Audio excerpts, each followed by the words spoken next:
Where your treasure is, there will your heart be also. God has given us unlimited treasures in His Word. Every time we open it, we can discover a new treasure or admire an old one. What will we find today? Here's Carla Early with Treasure Hunt in the Word.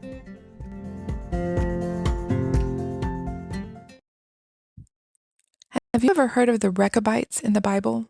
I don't ever remember reading about them before, but they're not to be confused with the other ites of the Bible. You know, the Amorites, Moabites, Edomites, Hittites, Perizzites, Jebusites, Canaanites, and all those other groups of people that God cited as Israel's enemies. No, the Rechabites were a Jewish family, all descendants of Jonadab, son of Rechab, who was mentioned in 2 Kings 10 when he joined King Jehu to purge the northern kingdom of Israel from Ahab and Baal worshippers. Jonadab didn't want his family mixed up in the wicked things he saw going on in cities, so he commanded his family to be nomads like their ancestors, Abraham, Isaac, and Jacob, following their herds and living in tents instead of settling down and planting crops. This way they couldn't be easily influenced by those around them. And probably since wine and drunkenness went hand in hand with Baal worship, he also commanded them not to drink wine. These commands weren't in the law. It was over and above. Yet 250 years later, his descendants still followed the commands of their long-dead ancestor.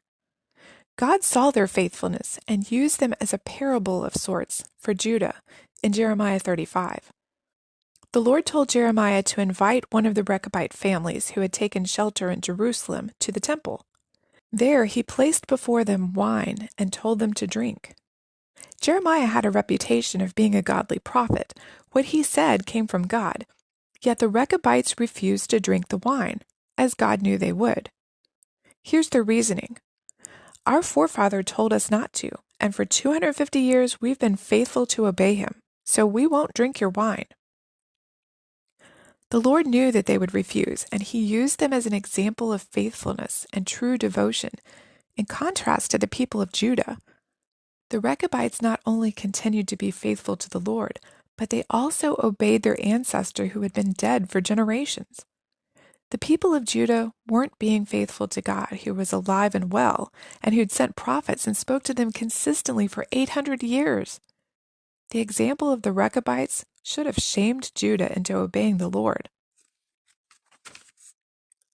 Therefore the Lord said, I will bring on Judah and Jerusalem all the doom I have pronounced against them, because I have spoken to them and they have not heard. I have called to them and they have not answered. To the Rechabites the Lord said, because you have obeyed your father Jonadab and kept all of his precepts, Jonadab, son of Rechab, shall not lack a man to stand before me forever. Doesn't that make you want to be a Rechabite? I can't wait to ask around in heaven to see who all there is a descendant of Jonadab. I imagine God did some amazing things with this family that's not recorded in the Bible. God blesses those who obey him from generation to generation, and I want to be a part of that. Not that I have to live as a nomad in tents, or not drink any grape juice or any other special regulations, but I need to be consistently obedient, living in the world but not of it. How about you? How can you be more like a Rechabite? You can contact us at treasurehuntintheword@gmail.com. We'd love to hear the treasures God has given you through His Word.